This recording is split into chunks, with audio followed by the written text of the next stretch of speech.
Konnichiwa guys! So for today's ganap, ayan, ngayon na yung start ng Golden Week dito sa Japan na sinaselebrate siya every end ng April hanggang first week ng May. So depende din yan sa kaya or pinagtatrabahuan nyo. Kila Papa Nox is 4 days lang. Sa school din ng mga bata is almost 4 days lang din.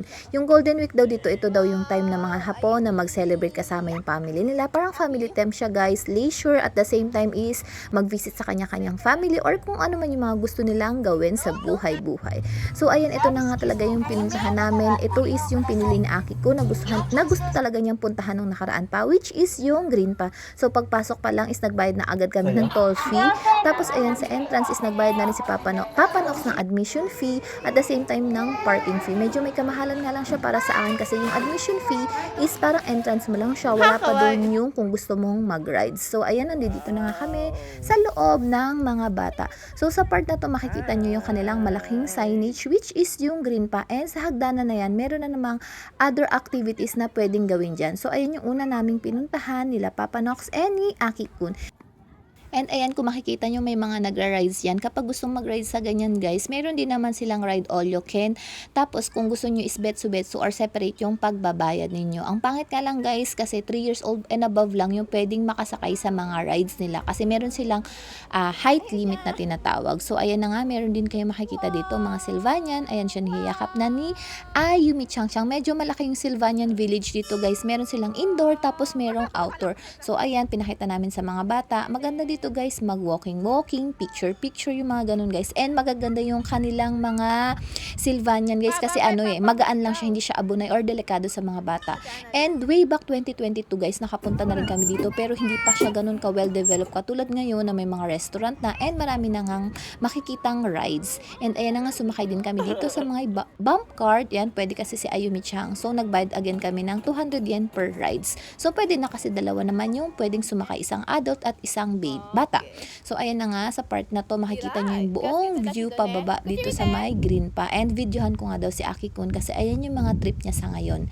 And after namin dun kanina sa outdoor, pumasok naman kami dito sa kanilang indoor na mga palaruan. And ayan na nga, namimili sila nung pwedeng paglaruan. Pero nagtry na nga si Aki Kun itong parang crocodile.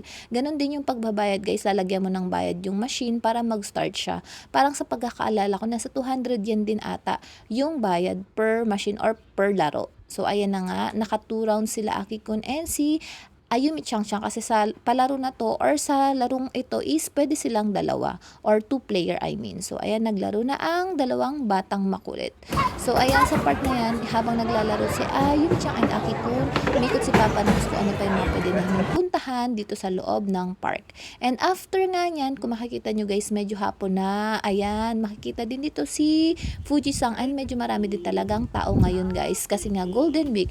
So ayan, palabas na kami ng part na yan. Medyo may kalamigan pa talaga dyan guys. Kung makikita nyo si Fuji-san is may yellow din kaya nakajamba na si Ayumi Chang or nakajacket na.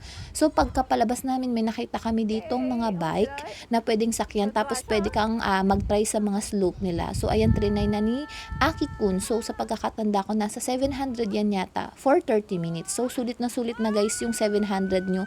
Pwede nyo ikutin yung mga slope dyan at the same time mag-bike tapos may mga pa sila, kasama pa silang mga tawag nito nipad, yung parang basa, yung parang sa parang sa safety purposes. And ayan, after namin maglaro doon is dumiretso na kami dito sa may restaurant na to. Malapit lang to sa amin. Para siyang kalbi guys or rice bowl. Tapos meron din Korean style na beef. So ayan, umorder na kami ni Papa Nox dito. And umorder din si Papa Nox ng kanilang ramen. And ayan na nga, ginagawa na ni Papa Nox ng pagkain ng kanyang mga bebes. So ayan na siya guys, itadakima. Sobrang sarap ng food nila dito guys para sa amin.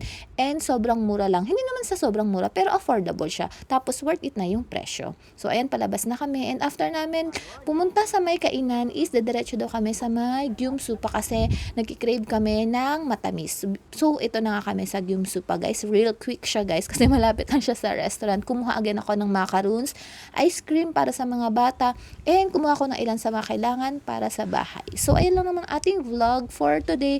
Salamat sa panonood. Matane!